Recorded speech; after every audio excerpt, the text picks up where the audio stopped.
आप देख रहे हैं तज्जियों, तबसरों और अहम तरीन खबरों पर मुश्तमिल पाकिस्तान का सबसे मुस्तनद और मोतबर न्यूज शो दुनिया मेहर बुखारी के साथ। अस्सलामुअलैकुम, मेरा नाम है आयशा यूसुफ। पाकिस्तान में नए सूबे बनाने और फिर इन सूबों के जरिए विफाक को चलाने के हवाले से बहस का आगाज आज से तकरीबन 64 साल कबल उस वक्त शुरू हुआ जब 60 की दिहाई में सराइकी ज़बान के हक में तहरीक का आगाज हुआ। मगर नया सूबा बनाने के मुतालबे में तेजी उस वक्त शुरू हुई जब रियासत बहावलपुर को 1 यूनिट के खात्मे के बाद पंजाब में जम कर दिया गया। इस तहरीक को हासिल पजीराई का आलम यह था कि 1970 के इलेक्शन में बहावलपुर मुत्तहिदा महाज ने रियासत की बहाली के नारे के तहत इलेक्शन लड़ा और 4 कौमी जबकि 9 सूबाई असम्बली की सीटें जीतकर ऐवान में पहुंच गई।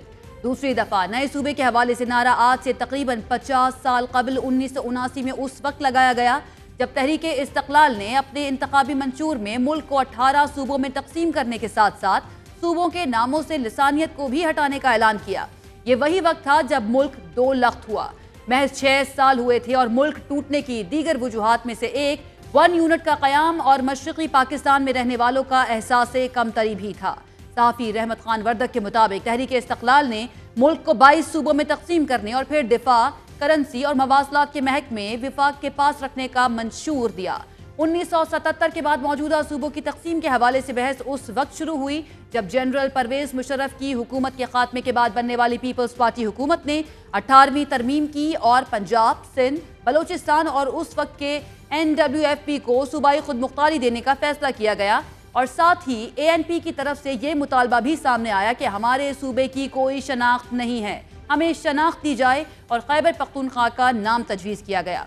ये वही वक्त था जब एक मरतबा फिर ये बहस शुरू हुई कि पाकिस्तान एक विफाक है और विफाक को 4 इकाइयों के जरिए नहीं चलाया जा सकता। अभी ये बहस चल ही रही थी कि हज़ारा डिवीज़न की अवाम ने खैबर पख्तूनख्वा के नाम पर सख्त तहफ़्फ़ुज़ात का इजहार करते हुए अलग सूबा बनाने की तहरीक का आगाज़ कर दिया और एबटाबाद के मकाम पर पुरतशद्दुद मुजाहिरों में 12 अफराद हलाक हो गए।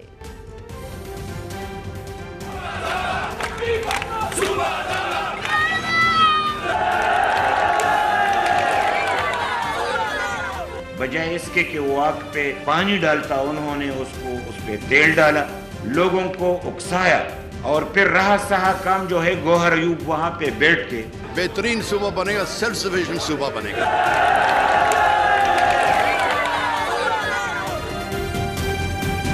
हज़ारा डिवीज़न के तहफ़्फ़ुज़ात दूर करने की बजाय हज़ारा सूबे के इस मुतालबे को खैबर पख्तूनख्वा की हुक्मरान जमात ANP ने पॉलिटिकल स्टंट करार दे दिया। मगर साथ ही बलोचिस्तान में नया सूबा बनाने का मुतालबा भी कर दिया, जबकि पंजाब में MMA के पार्लिमानी लीडर अली नूर हैदर नियाजी ने नए सूबे की मुखालफत करने वालों को गद्दार करार दे दिया।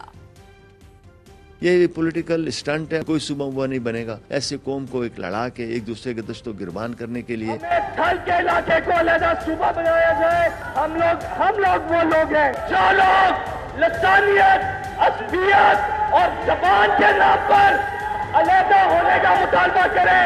वो लोग गद्दार हैं, वो लोग गद्दार हैं, वो लोग गद्दार हैं।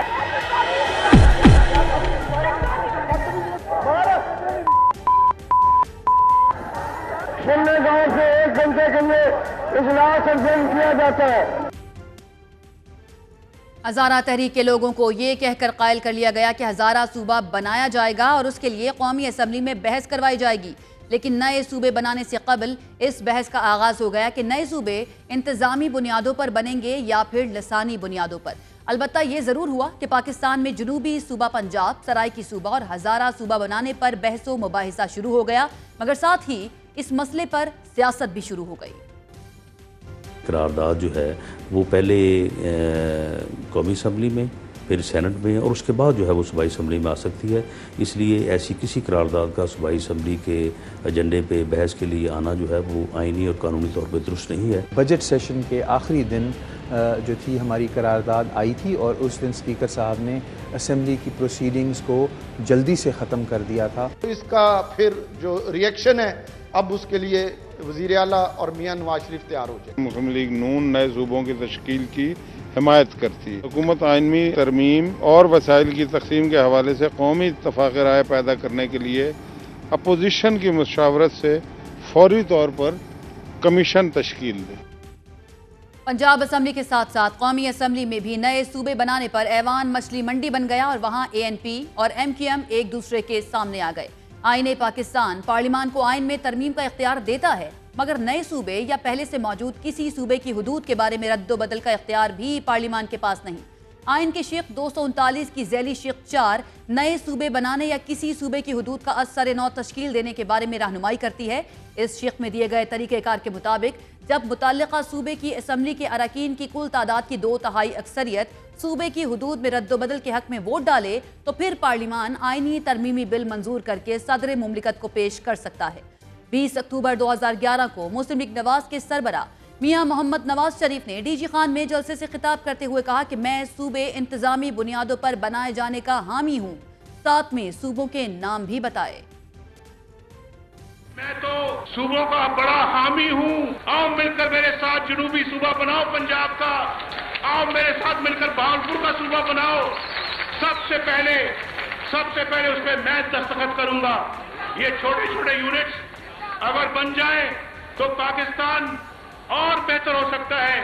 ये छोटे छोटे यूनिट, लेकिन इसका फैसला जो है वो एडमिनिस्ट्रेटिव जो है वो ग्राउंड्स पे किया जाना चाहिए ताकि लोगों को उसका फायदा पहुंचे।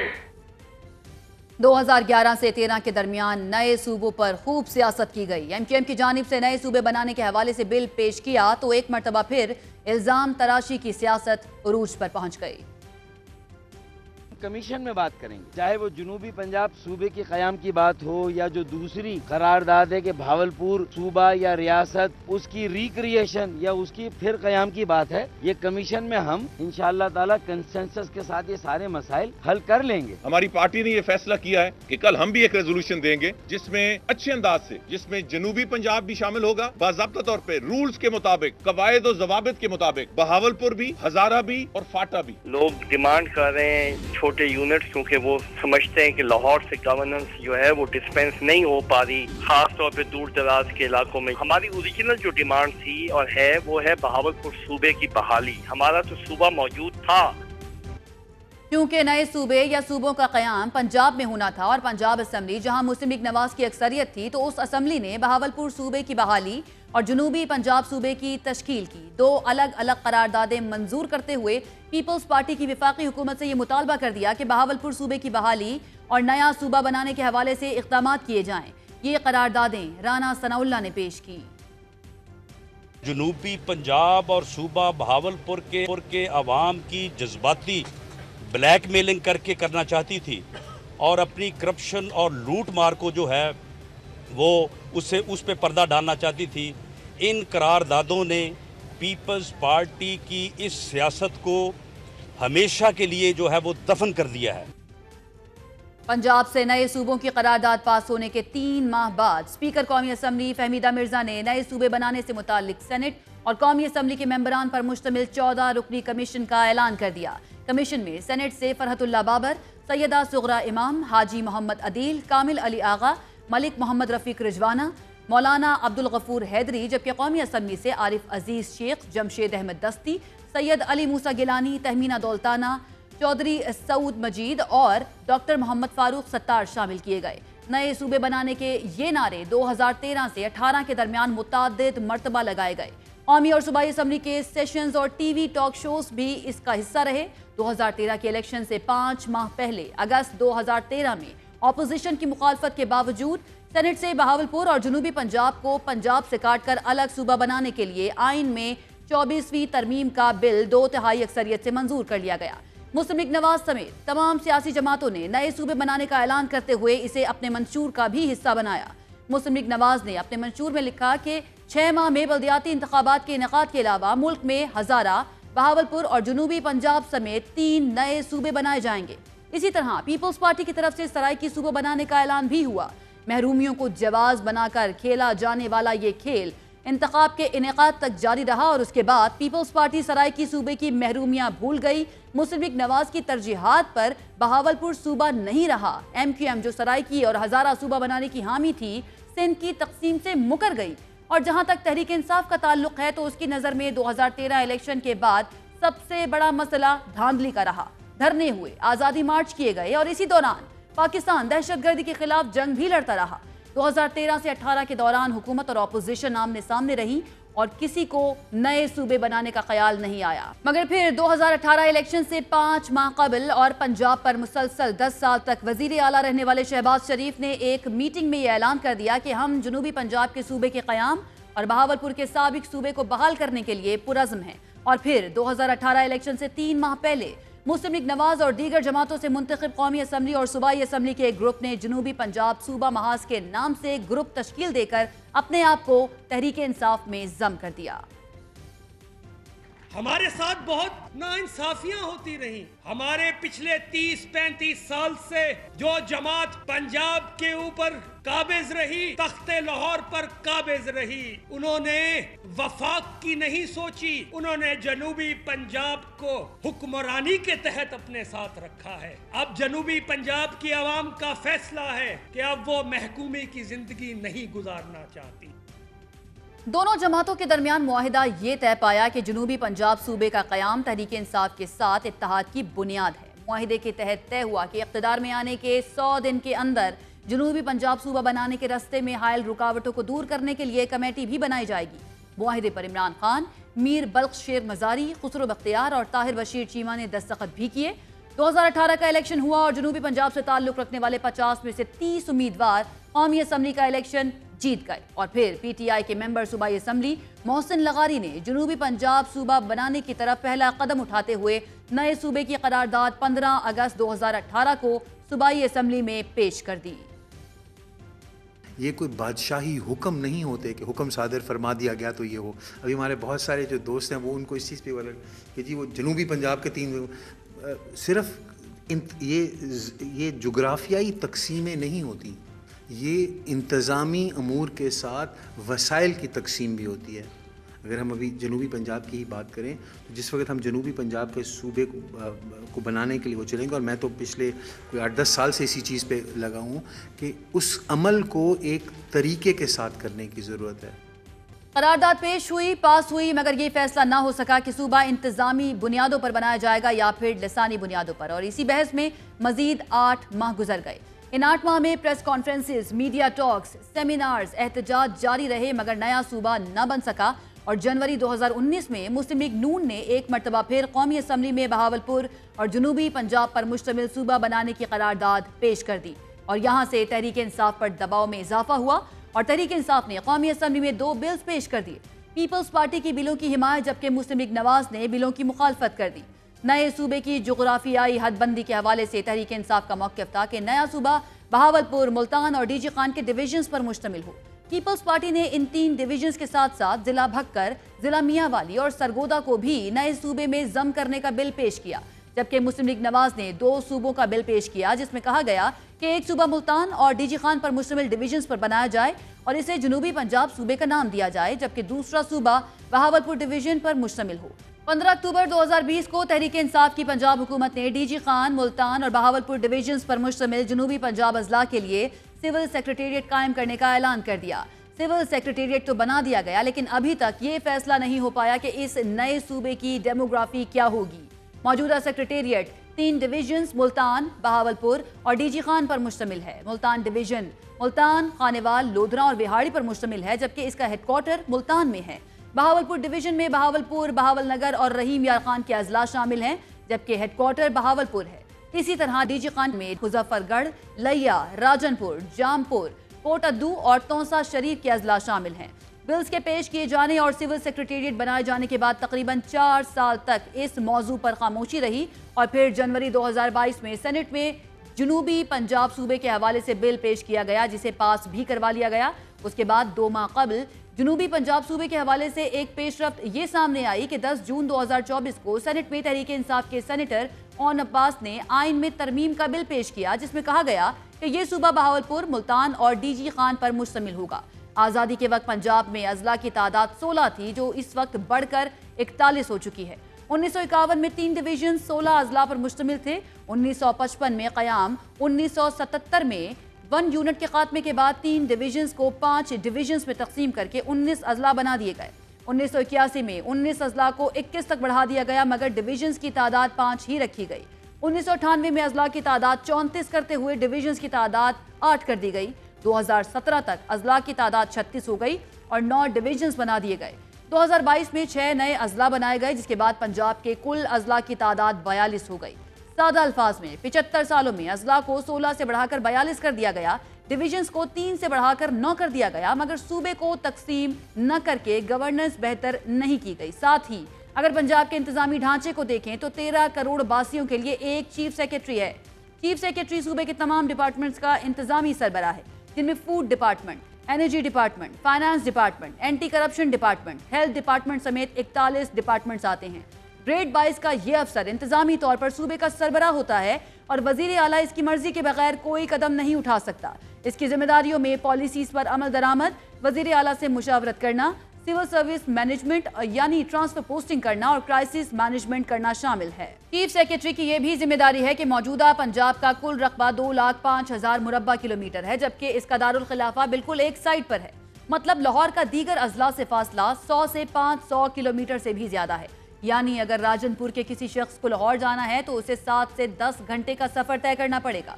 इसी तरह राजनपुर में बैठे MNA या MPA को चीफ सेक्रेटरी या वजीर आला या किसी वजीर से मिलना है तो उसे उतना ही सफर तय करना पड़ेगा।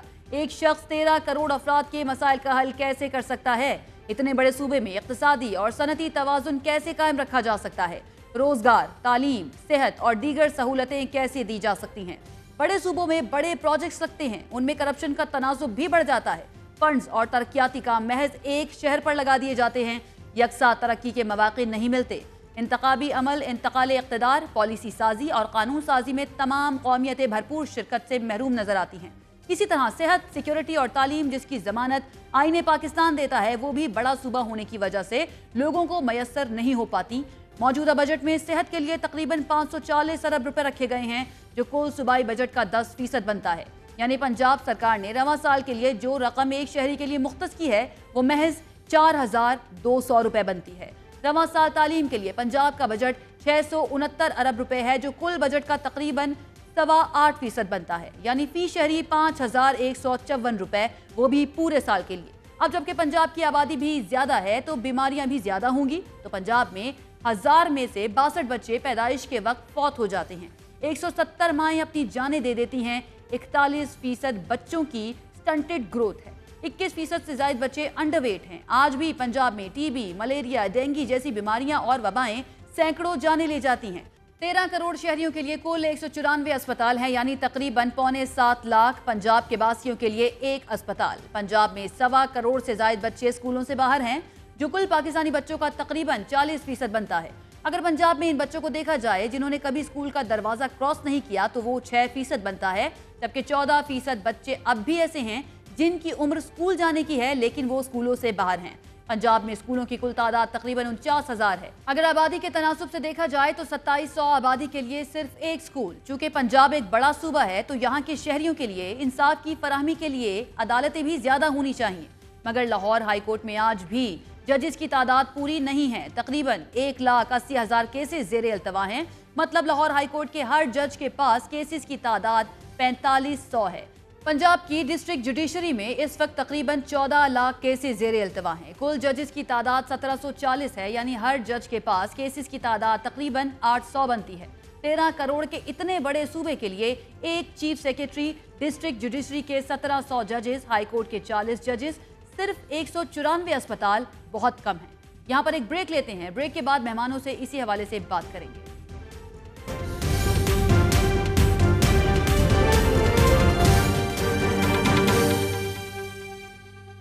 तो नाज़रीन, हम बात कर रहे हैं पाकिस्तान में नए सूबे और नए इंतज़ामी यूनिट्स क्यों ज़रूरी हैं, उनकी अहमियत का अंदाज़ा जो है वो हमारी हुकूमतों को जो भी माजी में रही हैं और जो इस वक्त भी मौजूद है क्यों नहीं हो रहा है, इसको हमेशा क्यों इग्नोर किया जाता रहा है। हमारे साथ मौजूद हैं सेनेटर मोहम्मद अली दुर्रानी साहब। इनकी इम्पोर्टेंस जो है इस सारे हमारे टॉपिक के नज़दीक इसलिए बहुत ज़्यादा है क्योंकि हमारे जो नए इंतज़ामी यूनिट्स के मामलात हैं उनके बारे में सबसे ज़्यादा वर्किंग करने वाले, स्पेशली अगर बहावलपुर सूबे की बहाली की बात की जाए उसके ऊपर सबसे ज़्यादा काम करने वाले जो हैं मोहम्मद अली दुरानी साहब थे। सर, बहुत शुक्रिया हमें ज्वाइन करने के लिए। सबसे पहले ये कोई नई डिबेट नहीं है और आप भी डेफिनेटली पहली मरतबा इसके बारे में बात नहीं कर रहे हैं। 1947 से ये मामला चलता आ रहा है। पाकिस्तान के पहले वज़ीर आज़म लियाकत अली ख़ान जो हैं वहाँ से ये मामला चलता आ रहा है कि नए सूबे बनने चाहिए। کیونکہ اگر ہم دوسرے ممالک کی طرف دیکھیں تو بھئی نئے انتظامی یونٹس جو ہیں وہ اس لیے بنتے ہیں تاکہ ایز آف گورنمنٹ ہو سکے، معاملات آسانی سے چلائے جا سکے. پاکستان میں آج تک نئے صوبے کیوں نہیں بن سکے ہیں؟ بسم اللہ الرحمن الرحیم. میں نے اس میں عائشہ بہت زیادہ ریسرچ چونکہ کی ہے، تو میں سمجھتا ہوں کہ 2 کی ریزنز ہیں جو اس چیز کو ریزسٹ کرتے ہیں.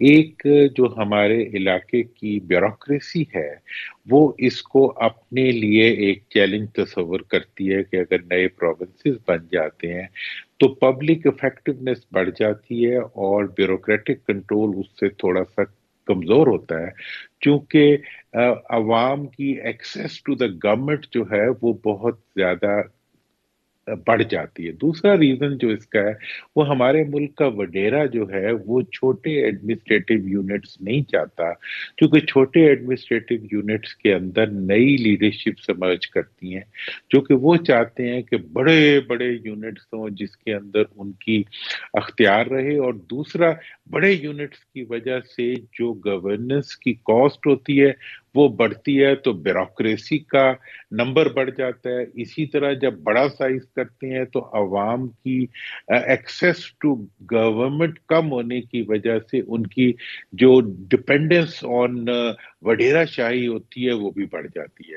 اور اس میں ایک فیکٹر کو جب ایڈ کر دیتے ہیں تو مزید ان کی چاندی ہو جاتی ہے، اور وہ فیکٹر یہ ہوتا ہے کہ لوکل باڈیز کو بھی بیچ میں سے چونکہ انہوں نے اڑا دیا ہوا ہے، تو لہٰذا سارا اختیار جو ہے وہ بیوروکریسی اور فیوڈلز جو ہیں ان کے ہاتھ میں چلا جاتے ہیں، اور وہی اس کے راستے میں ہمیشہ رکاوٹ بنتے ہیں. صحیح. لیکن اگر ہم سر اس میں سیاست جو ہے اس کے عمل دخل کو دیکھیں، ہر جماعت یا ہر حکومت جب بھی آئی ہے اس نے ووٹ بٹورنے کے لیے تو ہم نے دیکھا ہے کہ ان نئے صوبوں کی بات کی ہے، اور تمام جیسے جنوبی پنجاب صوبہ ہو گیا، ہزارہ صوبہ ہو گیا، پوٹوہار صوبے کی بات کر لیں، بہاولپور کی اگر ہم بات کر لیں، ہمیشہ یہ بات کی جاتی رہی ہے جب بھی الیکشن قریب آتے ہیں نئی جماعتوں کی جانب سے یا جو الیکشن میں لڑ رہی ہوتی ہیں کہ جناب اس کے اوپر ہم کریں گے، ہم وعدے کرتے ہیں، دعوے کرتے ہیں کہ جیسے ہی حکومت میں آئیں گے اس کے اوپر کام کیا جائے گا، لیکن ہوتا کچھ بھی نہیں ہے. اس کی آپ کو کیا ریزن نظر آتی ہے؟ دیکھیں یہ بڑی پرانی ہسٹری ہے. آپ کو پتہ ہے ایک آئین بنا تھا پہلا پاکستان کا اچھا آئین 1954 کا ڈرافٹ کانسٹیٹیوشن جس کو نہیں لاگو ہونے دیا گیا تھا. اس کے اندر مغربی پاکستان کے 6 پروونسز تھے، لیکن جب اس کو غلام محمد نے ڈچ کر دیا تو پھر 1 یونٹ بنا کے پورے مغربی پاکستان کا ایک پروونس بنا دیا. مطلب یہ ہے کہ بڑا ایڈمنسٹریٹو یونٹ بنانا جو ہے یہ نان ڈیموکریٹک فورسز کی ایک خواہش رہی ہے. اب آپ آ جائیں کرنٹ ہسٹری میں کہ 2012 میں 10 مئی 2012 ایک تاریخی دن تھا جس دن پنجاب اسمبلی نے یونینیمسلی ایک ریزولوشن پاس کیا which is technically a binding on the federal government کہ بھئی پنجاب کو ایک کے بجائے 3 صوبوں میں تقسیم کر دیا جائے. اور یہ ریزولوشن آج بھی میرے سامنے پڑی ہوئی ہے جس میں کہ بہاولپور پروونس، جنوبی پنجاب پروونس اور پنجاب پروونس تھا. یہ 3 پروونسز کی ریزولوشن تھی، لیکن اس ریزولوشن کو مرکزی حکومت کی جو تمام طاقت تھی بڑی پارٹیوں کی جنہوں نے پہلے ووٹ دیا تھا پبلک پریشر میں، پھر انہوں نے جب اپنا فائدہ دیکھا تو اس کو انہوں نے امپلیمنٹ نہیں ہونے دیا. اور اس کی جگہ آپ دیکھیں کیا کیا ظلم علاقے کے ساتھ، کہ بجائے اس کے کہ 2 نئے صوبے بنتے انہوں نے جنوبی پنجاب سیکٹریٹ بنا دیا. کیا کیا کہ عوام کی ایکسیس کے بجائے بیوروکریسی کا کنٹرول بڑھاتے ہوئے، اور آج آپ پورے جنوبی پنجاب میں چلے جائیں ان سے پوچھ لیں کہ ان کے جو حکومتی معاملات ہیں ان کا جو خرچ ہے اس میں غیر سرکاری وہ جو سپیڈ منی ہوتی ہے وہ 30% بڑھ گئی ہے. ایک پینشن کا کاغذ جو 1 لاکھ میں بنتا ہے باقی پنجاب میں، وہ جنوبی پنجاب کے اندر 1,30,000 میں بنتا ہے، کیونکہ وہاں کہا جاتا ہے کہ جی ہمیں 2 سیکٹریٹوں میں سے اس کو گزارنا پڑتا ہے. مطلب یہ ہے کہ سرخ فیتے کو لمبا کرنا، نئی نوکریوں کو لگانا، اور دوسری طرف حال یہ ہے کہ آپ کو پتہ ہے کہ پنجاب کے اندر کسی ضلع کا کوئی کوٹا نہیں ہے. بہاولپور جو کہ 13% پاپولیشن ہے اس کا سرکاری ملازمتوں میں 1% اب تک حصہ ہے، کیونکہ جو مرکز کے قریب ہو، جو لاہور کے قریب ہوگا he'll get the job، جو لاہور سے جتنا دور ہوگا he'll not get the job. इसी तरह जो सुपीरियर सर्विसेज है 13% पॉपुलेशन का उसके अंदर 1.5% कोटा बिल्कुल है। सर, दुरानी साहब, बिल्कुल अंडरस्टैंडेबल जो आप बात कर रहे हैं, आई एम अंडरस्टैंडिंग इट, लेकिन सिर्फ पॉलिटिकल विल या टेक्निकल विल जो है उसकी बात की जाए तो ठीक होगा, टेक्निकल कैपेबिलिटी हमारे पास करने की है या नहीं है, इसके ऊपर भी तो बात होनी चाहिए ना। देखिए, टेक्निकल कैपेबिलिटी जो है इसके बारे में मैं आपको ये बताऊं कि आप जितना बड़ा सूबा बनाते हैं उतनी आपकी एडमिनिस्ट्रेटिव कॉस्ट बढ़ जाती है। इस वक्त पंजाब के अंदर देखें, आप एक सेक्रेटरी पंजाब का जो है अगर उसने पंजाब में दौरा करना है तो उसको अटक से लेके राजनपुर तक जो है कई हजार किलोमीटर का सफर करना पड़ता है। दूसरा, बड़ा सूबा होने की वजह से इस वक्त पंजाब के अंदर एजुकेशन डिपार्टमेंट के भी 5 से 6 सेक्रेटरी हैं। Higher education, college education, lower education, special education, what not. मतलब यह है कि एक ब्यूरोक्रेसी का एक जाल है जो बिछा दिया गया हुआ है, जिसके नीचे से सारी कॉस्ट पब्लिक को बेयर करनी पड़ती है and public gate nothing out of. बिल्कुल दुरानी साहब, मैं बिल्कुल समझ रही हूँ आपकी बात और इसकी इंपॉर्टेंस को भी डेफिनेटली हम समझ रहे हैं कि कितना ज़्यादा ज़रूरी है एक चीफ सेक्रेटरी के कंधे पर। अगर सिर्फ हम पंजाब की बात कर लें तो 13 करोड़ आवाम का बोझ डाल दिया जाता है, उसको कितने डिपार्टमेंट्स चलाने हैं, अमन अमान की सिचुएशन भी देखनी है। लेकिन मैं इस कैपेबिलिटी की बात कर रही हूँ कि अगर नए सूबे बनाने हैं तो उसके लिए हमें बहुत ज़्यादा चेंजेस जो हैं, चेंज भी लाना पड़ेगा। लाइक हमें कॉन्स्टिट्यूशनल अमेंडमेंट्स करनी पड़ेंगी, हमें वाटर अकॉर्ड जो है उसको रेगुलेट करना पड़ेगा, NFC अवार्ड जो है उसको रिविजिट करना पड़ेगा। इसके साथ साथ नेशनल असेंबली और जो सेनेट है उसके अंदर हमें जो सीट्स हैं उनको रीअरेंज करना पड़ेगा, नई सीट्स जो हैं वो इंट्रोड्यूस करवानी पड़ेगी। जाइगेंटिक टास्क है ये। आपको लगता है कि राइट नाउ कोई भी हुकूमत जब भी हुकूमत में आती है तो दीगर चैलेंजेस जैसे हमारी मईशत है वो सामने आ जाता है, इसके अलावा अमन अमान का चैलेंज सामने आ जाता है, तो आपको नहीं लगता कि हुकूमत की तवज्जो उन इश्यूज की तरफ ज़्यादा हो जाती है? हालांकि ये बहुत बड़ा इशू है लेकिन इसके अंदर प्रॉपर टाइम चाहिए इसको करने के लिए। देखें, ऐसे सबसे बड़ी बात यह है कि देखें, हमारा आज भी सबसे बड़ा इश्यू, दुनिया यही कहती है कि सबसे बड़ा इश्यू हमारा बैड गवर्नेंस है। हम अपने अवाम को ना सिक्योरिटी दे पा रहे हैं, ना उनको हेल्थ दे पा रहे हैं, ना उनको एजुकेशन दे पा रहे हैं, ना उनको बेसिक जो गवर्नमेंट की डिलीवरेबल्स होते हैं इंसाफ नहीं दे पा रहे। वजह उसकी ये है कि हमारी गवर्नेंस पुअर है। गवर्नेंस पुअर होने का बुनियादी रीजन ये है कि हमने एडमिनिस्ट्रेटिव यूनिट्स और एडमिनिस्ट्रेटिव जो कंट्रोल्स हैं उनको हमने इतना लाउजी बना दिया। अब आप एक देखें, 18वीं तरमीम के अंदर हमने अमेंडमेंट की और हमने 60% रिसोर्सेज जो थे वो दे दिए सूबों को। लेकिन अब आप ये देखें कि ये इतना बड़ा जुल्म है कि एक बोरी में भर के तमाम रिसोर्सेज जो हैं वो चीफ मिनिस्टर के हवाले कर देते हैं और right from the constitutional amendment till the date आज तक कभी PFC अवार्ड नहीं हुआ। आज तक किसी को नहीं पता कि जो मरकज ने पैसे जिस फार्मूले के तहत दिए थे वैसे किसी जिले को मिले, किसी तहसील को मिले, किसी गांव को मिले। 70% ऑफ द बजट जो होता है वो जो कैपिटल होता है, प्रोविंशियल कैपिटल, उसके ऊपर खर्च हो जाता है और बाकी बोरियों और लांचों में भर के मुल्क से बाहर चला जाता है। एक फर्क, एक PFC प्रोविंशियल फाइनेंस कमीशन नहीं हुआ। मतलब यह है कि हमने पूरा, अब जो इसके रास्ते में पॉलिटिकल रुकावट बनती है, आपने राइटली उसको पॉइंट आउट किया, असल रुकावट एडमिनिस्ट्रेटिव नॉलेज नहीं है। मैंने इससे लेने होने वाली तमाम कॉन्स्टिट्यूशनल और टेक्निकल अमेंडमेंट्स का जो खाका था वो मैंने असेंबली में जमा करा दी, सेनेट में जमा करा दिया था। असल मसला ये है कि इससे लिपटे मफादात जिनके हैं वो इसके रास्ते में टांगे बसार के लेट जाते हैं कि हम ये नहीं होने देंगे, क्योंकि अगर ये हो गया तो फिर जो है हमारी रोजगार और हमारी लूट मार और हमारा जो एक्सप्लॉयटेशन की कैपेबिलिटीज हैं वो निकल जाएंगी। ये इंडिया में 8 से 35 सूबे, पूरी दुनिया के, अब पता है जापान चले जाएं, दुनिया के किसी में आपको 1000 मिसाल, वहां जब एक साइज से बड़ा एक पॉपुलेशन एक यूनिट की होती है वहां नया यूनिट ऑटोमेटिकली डेवलप हो जाता है। यहाँ तो ये इसको जिंदगी मौत का इश्यू बना लेते हैं वडेरे के, जी नहीं हमने ये नहीं होने देना, हमने ये नहीं होने देना, हमने कालाबाग डैम नहीं बनने देना, हमने फलानी مطلب یہ ہے کہ ہر وہ چیز جس کا فائدہ ان کے عوام کو پہنچ سکتا ہے اسی کے راستے میں یہ ٹانگیں پسار کے بیٹھ جاتے ہیں کہ نہیں ہم یہ ہونے نہیں دیں گے. تو اس وقت بھی ایشو جو ہے وہ پبلک ول کا نہیں ہے, اس وقت پولیٹیکل انٹرسٹ کا, اور دا پولیٹیکل انٹرسٹ کا بھی نہیں ہے, حقیقت میں انٹرسٹ آف فیو پرسن, جس کو پچھلے 76 سال سے ہمارا پورا ملک جو ہے, ملک کے عوام جو ہے وہ چند لوگوں کے باگزار بنے ہوئے ہیں, اور ان کی جائیدادوں اور ان کی ایکسپلائٹیشنز اور ان کی کرپشنز کے لیے they are there to be exploited. بالکل. درانی صاحب, آپ کو اس کا حل کیا نظر آتا ہے؟ اگر یہ صرف چند شخصیات کے انٹرسٹ کی بات ہے تو کون بات کرے گا اس بارے میں؟ ہم یہاں پر بیٹھ کر ٹی وی میں اپنے ٹاک شوز کے اندر بیٹھ کر بات کر سکتے ہیں, آپ جا کر بات کر سکتے ہیں جو بھی اہم سٹیک ہولڈرز ہیں ان کے ساتھ, لیکن جنہوں نے ڈیسیجن لینا ہے, کیونکہ یہ کوئی ابھی کی بحث تو نہیں ہے, یہ تو بہت پرانا مسئلہ چل رہا ہے, اور جب تک یہ نہیں ہوتا پاکستان کا ایک بہت بڑا جو مسئلہ ہے وہ حل نہیں ہوگا. تو اس کا آپ کو حل کیا نظر آتا ہے؟ کیا کرنے کی ضرورت ہے سٹیک ہولڈرز کو؟ دیکھیں, میں اس کا حل آپ کو بتاؤں.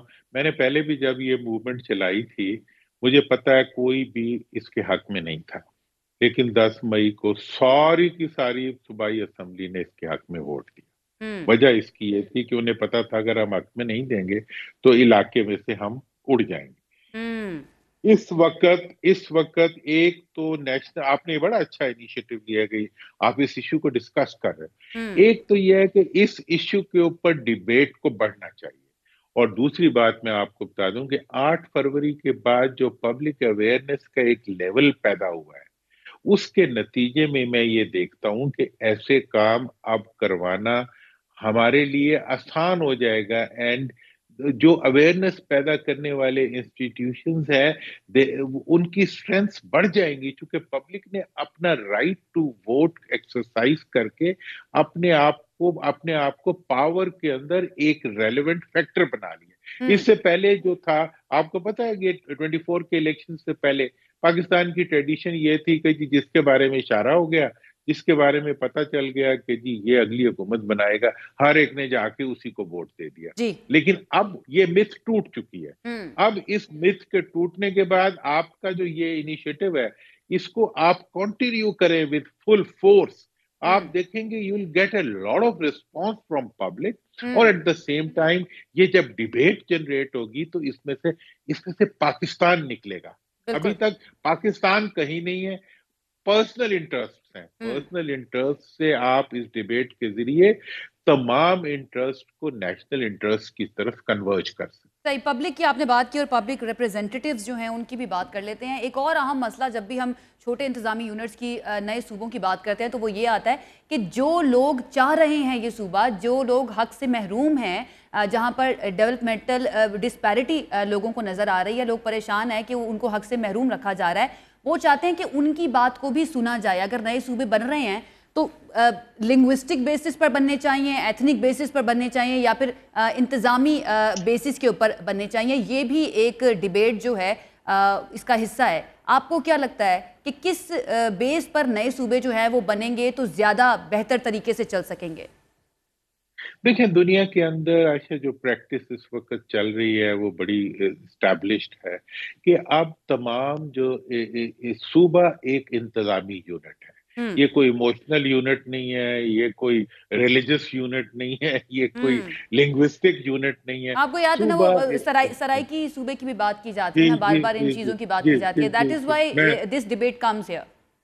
دیکھیں, میں یہ جتنے سائڈ ککس ہوتی ہیں, اس سے متعلق جتنے ذیلی انٹرسٹ ہوتے ہیں وہ بھی سرو ہو جاتے ہیں. اگر کوئی فرد کسی علاقے میں رہتے ہیں, دیکھیں نا جی, اگر آپ سرائی کی صوبہ بنائیں تو وہ جو پہلا نقشہ انہوں نے بنایا تھا اس میں ڈی آئی خان سے لے کے بنو سے لے کے تو سکھر تک کے علاقے تھے, تو وہ کسی بھی یونٹ سے بڑا ایک یونٹ. لیکن एक प्रोसेस है, उन्होंने कुर्बानियां दी, इस रास्ते में बातें की, ठीक है।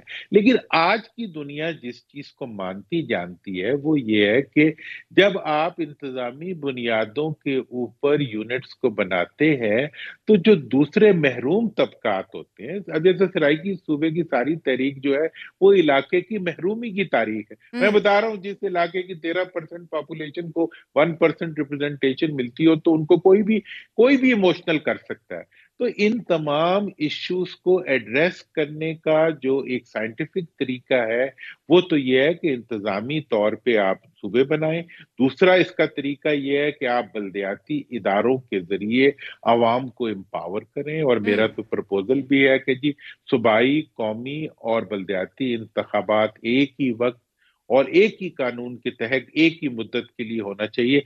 इस तरफ जब आप बढ़ेंगे तो नेचुरली फिर जो फ्यूडलिस्टिक कंट्रोल है ओवर द सिस्टम वो रिड्यूस होना शुरू हो जाएगा और बहुत शुक्रिया। सेनेटर मोहम्मद अली दुर्रानी साहब हमारे साथ मौजूद थे। नए इंतजामी यूनिट्स क्यों ज़रूरी हैं, किस तरह से बनाए जा सकते हैं, और हुकूमत का इंटरेस्ट जो है, पॉलिटिकल विल जो है वो इसकी वजह है या फिर टेक्निकल कैपेबिलिटी इसके पीछे रीज़न है कि अभी तक नहीं बन पाए हैं नए सूबे, इसके ऊपर वो हमसे बात कर रहे थे। एक ब्रेक लेते हैं, स्टे विद अस।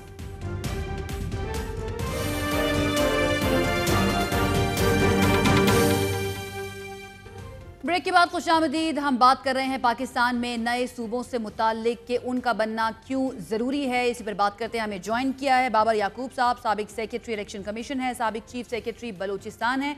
सर बहुत शुक्रिया हमें ज्वाइन करने के लिए। सबसे पहले बाबर याकूब साहब, सर डिसेंट्रलाइजेशन कितनी ज़रूरी है पाकिस्तान जैसे मुल्क के अंदर जिसकी आबादी जो है वो पहुँच चुकी है तकरीबन 25 करोड़ के करीब, और अगर सिर्फ हम एक बड़े सूबे की यानी पंजाब की अगर हम बात कर लें तो वहाँ पर 50% से ज़्यादा आबादी जो है पाकिस्तान की पंजाब में बसती है, और उसको चलाने वाला जो है एक शख्स होता है चीफ सेक्रेटरी, उसके बाद पूरा इंफ्रास्ट्रक्चर होता है, बट उस एक चीफ सेक्रेटरी के कंधे पर इतनी जिम्मेदारी आ जाती है।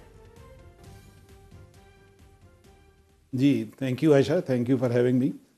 देखें ये सवाल हम लोग जो सरकार में रहे हैं या जो अभी भी हैं, ये हमारे लिए एक बहुत बड़ा चैलेंज है, क्योंकि एडमिनिस्ट्रेशन में दो इश्यूज़ हम देखते हैं पाकिस्तान के अंदर, हमारी फेडरेशन के अंदर।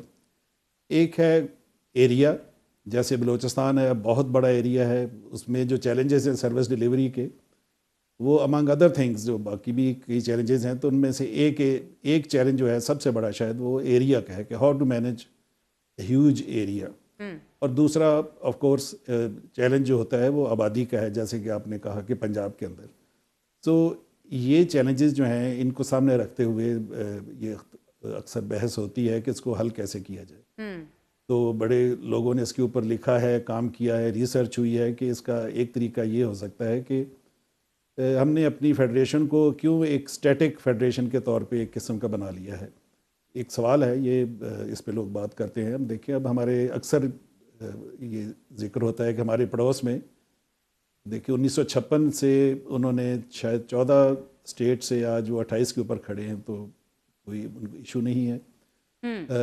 वहाँ पे आपको ये भी इल्म है कि हिंदुस्तान के अंदर तो उन्होंने अब ज़ुबान के और कल्चर के अलावा और कंसिडरेशंस के ऊपर भी उन्होंने स्टेट्स बनानी शुरू कर दी हैं। बिल्कुल। मसलन जो अभी यूपी के अंदर जो लास्ट स्टेट बनी थी, तो वो उन्होंने उनके लोकल हालात देख के उनकी इवन इकोलॉजी को सामने रखा कि ये भी फैक्टर्स हैं। उत्तरांचल की जो है झारखंड में तकरीबन इसी तरह हुआ, झारखंड में, बिहार में बना, वहाँ पे उन्होंने अंडर डेवलपमेंट को देखा। तो ये एक यानी कि एक केस ज़रूर है, इसके अंदर ऑफ कोर्स पॉलिटिकल इम्प्लीकेशंस हैं, तो इसको देखना चाहिए। सब सवाल ये है, एक लेट से एक सिविल सर्वेंट के लिए या एक सियासी लीडर के लिए कि इतना बड़ा सूबा जिसकी आबादी इतनी बड़ी है, उसको एक सेंटर से हैंडल करने का जो तरीक़ेकार है, जो हमारे पास लीगल फ्रेमवर्क है, क्या हम उसके ज़रिए ये सर्विस डिलीवरी कर सकते हैं? क्योंकि आप एग्री करेंगे मेन चीज़ तो सर्विस डिलीवरी है। अब एक इसका हल ये ढूंढा गया कि किसी हद तक मसलन साउथ पंजाब में हम एक सेक्रेटेरिएट क्रिएट करें और वो इख्तियारात दे दें काफ़ी हद तक जो कि लाहौर के अंदर दी जाती हैं। तो एक एडिशनल चीफ सेक्रेटरी साहब वहाँ पे पोस्ट भी हुए या अभी भी शायद हैं। لیکن وہ اس قسم کی ڈیسینٹرلائز جو آپ کہہ رہی تھیں کہ ڈیسینٹرلائزیشن ہونی چاہیے، جو ہمارے آئین میں لکھا ہوا ہے، دیکھیں نا آرٹیکل 37 میں پرنسپلز آف پالیسی میں باقاعدہ ڈیسینٹرلائزیشن آف ایڈمنسٹریٹو پاور خاص طور پہ لکھی گئی ہے، لیکن آپ صرف ڈیسینٹرلائزیشن کی بات نہیں کر رہے، آپ تو ایک ری ڈیفائننگ دا اسٹیٹ کی بات کر رہی ہیں، یعنی کہ اسٹیٹ جو ہے کیا اس کے ہمیشہ 4 صوبے ہی رہیں گے؟ ہم نے دیکھا کہ بہت اچھا اور میں یہ ضرور کہنا چاہوں گا کہ پاکستان کی اسٹیٹ اس لحاظ سے اسٹیٹک نہیں رہی. ہم نے فاٹا کو مرج کیا تو ایک قسم کی ایک نئی ہماری فیڈریشن کے اندر ایک چینج آئی. گلگت بلتستان اگرچہ ہمارے اس میں شامل نہیں ہے، لیکن میں یہ ضرور کہنا چاہوں گا کہ گلگت بلتستان کو فیڈریشن کا ہم نے کم از کم سیمبلنس دے کے اور ان کو وہ گورننس دے کے جو کہ صوبے کی طرح کی ہوتی ہے، تو ہم نے وہاں پہ گڈ گورننس قائم کر دی. یعنی کہ ایک ایسا ایریا جو جہاں پہ گورننس نہیں تھی وہاں پہ ہم نے انوویشن کی اور وہاں بھی اسی طرح کے رولز آف بزنس لیا ہے ہم جو صوبوں میں ہوتے ہیں. اور سڈنلی میں چیلنجز کے بارے میں جاننا چاہ رہی ہوں آپ سے، you being farmer chief secretary, ایک چیلنجز کیا ہوتے ہیں کسی بھی صوبے کو چلانے کے؟ اگر وہ صوبہ بہت بڑا ہو، جہاں پر آبادی بہت زیادہ ہو یا رقبے کے لحاظ سے بہت بڑا ہو، چیلنجز کیا فیس کرنے پڑتے ہیں؟ دیکھیں، سب سے زیادہ سیریس چیلنج تو ریسورس کا ہے کہ آپ کے پاس ریسورس اویلیبلٹی کیا ہے. ہم جانتے ہیں کہ اس کا فقدان ہے، ریسورس ہمارے پاس موجود نہیں ہے. جب ریسورس نہیں ہے تو ہم نے اسی اویلیبل ریسورس کے اندر رہ کے پھر کام کرنا ہے. اب آپ نے جیسے کہا کہ پھر کہ 16 کروڑ کا اگر صوبہ ہے، اگر اٹک سے لے کے رہنجار خان تک اس کا اسپریڈ ہے، تو اس کے چیلنجز اور اس کا جیسے کہتے ہیں اس کی ڈاؤن سائڈ ہم دیکھتے ہیں.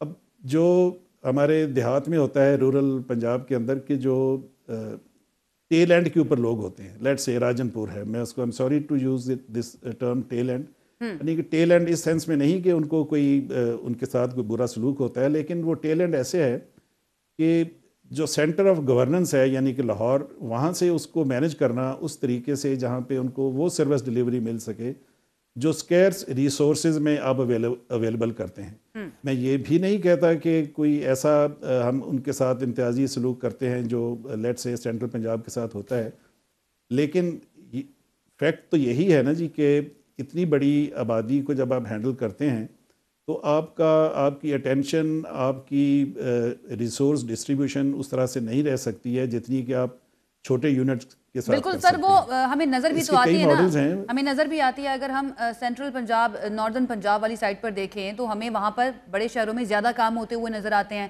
ترقیاتی کام. اور آپ میٹرو کی بات کر لیں، سڑکیں بنانے کی بات کر لیں، وہاں پر ہمیں اپرچونٹیز جو ہیں فائنینشیل وہ بھی زیادہ نظر آتی ہیں. لوگ نوکریاں ڈھونڈنے کے لیے بڑے شہروں کی طرف آتے ہیں کیونکہ وہاں پر زیادہ اپرچونٹیز ہیں. آن دا ادر ہینڈ اگر ہم ساؤتھ پنجاب کی اگر مثال لے لیتے ہیں، وہاں پر ہمیں اس طرح کی چیزیں، اس طرح کے ترقیاتی کام نظر نہیں آتے ہیں. تو اور یہ انڈرسٹینڈ بھی کرتی ہے ہماری گورنمنٹ، ہماری انتظامیہ، بٹ ہوتا کچھ نہیں ہے اس معاملے میں.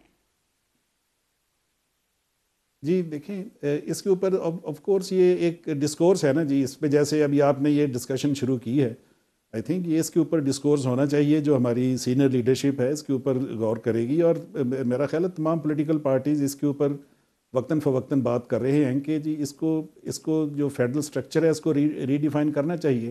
ایک سکسیس سٹوری ہمارے پاس موجود ہے. دیکھیں، یہ فیڈریشن کے حوالے سے بھی الٹیمیٹلی بات آتی ہے نا کہ اگر آپ ایک صوبے کو اس نظر سے دیکھیں کہ بیٹر سروس ڈیلیوری کے لیے آپ فرض کریں کہ آپ یہ مشورہ دیں کہ ہم جنوبی پنجاب میں ایک نیا پروونس کریٹ کرتے ہیں، تو بیسیکلی ہم فیڈرل سٹرکچر کی بات کر رہے ہیں. تو اسی فیڈرل سٹرکچر کے اندر رہتے ہوئے ہم نے 18th امینڈمنٹ کے ذریعے بہت کامیابی حاصل کی. ہم نے اتنی ڈیولوشن کی، کچھ میرا خیال ہے 47 ہم نے فنکشن جو ہیں کنکرنٹ لسٹ میں سے وہ نکال کے ہم نے 17 منسٹریوں سے وہ صوبوں کو ڈیوالو کیے.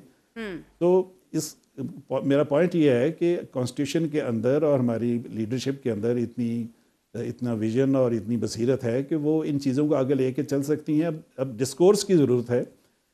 لیٹ سے ابھی پنجاب ہی کی بات کر لیں، میں پنجاب کے ساتھ باقی صوبوں کو بھی ضرور کمپیئر کرنا چاہوں گا. دیکھیں، ہر صوبے کے اپنے چیلنجز ہیں اور اپنی ان کی مخصوص اس وقت آپ دیکھیں کے پی کے چیلنجز اپنی جگہ پہ ہیں، بلوچستان کے اپنے ہیں، سندھ کے اپنے ہیں، اور ہر جگہ کے اوپر ایک ڈیمانڈ یہ ضرور ابھرتی ہے کہ جی फलां जगह को एक सूबे का बाबर साहब इसकी रुकावट क्या है इसके अंदर? क्योंकि हमने देखा है तमाम सियासी जमातें जो हैं इस बारे में बात ज़रूर करती हैं, और आप हुकूमतों के इतना करीब रहकर काम कर चुके हैं, उन मीटिंग्स में मौजूद होते थे आप, इसके पीछे आपको रुकावट क्या नज़र आ रही है? बातचीत तो की जाती है लेकिन इम्प्लीमेंटेशन जो है वो नज़र नहीं आती हमें।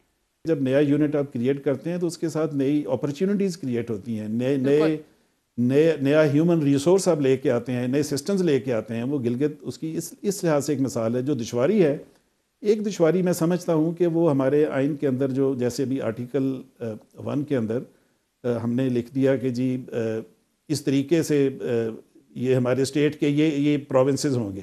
अब काफ़ी सारे मुल्कों में उन्होंने नंबर 1, जैसे हिंदुस्तान में उनके जो आर्टिकल शायद 2 है और 3 हैं, उन्होंने अपनी रियासत के जो उनके स्टेट्स हैं उनके नाम नहीं लिखे हुए। तो एक लिहाज से उन्होंने उसको ओपन छोड़ दिया। चले हमारे यहाँ वैसे आर्टिकल 1 में ये गुंजाइश मौजूद है कि नए एरियाज़ क्रिएट किए जा सकते हैं, लेकिन जो प्रोसीजर है जो हमारे यहाँ दिया गया है कि 2/3 मेजॉरिटी उस सूबे के अंदर आपको लेनी पड़ेगी जिस सूबे को आपने, जिसमें से कुछ आपने डिवीजन करनी है आपने, बिल्कुल। और इसी तरह फिर आप जी, और इसी तरह फिर आपने, हाँ जी, जब आपने कॉन्स्टिट्यूशन का बिल पेश करना है तो वहाँ पे भी आपको 2/3 मेजॉरिटी चाहिए। तो इसको देखने की ज़रूरत है कि इसको कैसे हमने ये वाला आइनी, जो मेरा ख्याल है कि इतना मुश्किल है कि इस आइनी अरेंजमेंट के अंदर रहते हुए, जो आपका सवाल था कि दुश्वारी क्या है, तो इस आइनी अरेंजमेंट के अंदर रहते हुए बहुत मुश्किल हो जाएगा। उसके अंदर तब्दीली करना बहुत ज़्यादा ज़रूरी है, और तब्दीली करने के लिए 2/3 मेजॉरिटी जो है वो बहुत ज़्यादा ज़रूरी है। हमारे साथ बाबर याकूब साहब मौजूद है, साबिक चीफ सेक्रेटरी बलूचिस्तान। हमें बता रहे थे कि क्या क्या चैलेंजेस का सामना करना पड़ता है एक चीफ सेक्रेटरी को एक बहुत बड़ा सूबा चलाने के लिए। ये था हमारा आज का प्रोग्राम। मुझे इजाज़त दीजिए, अल्लाह हाफ़िज़।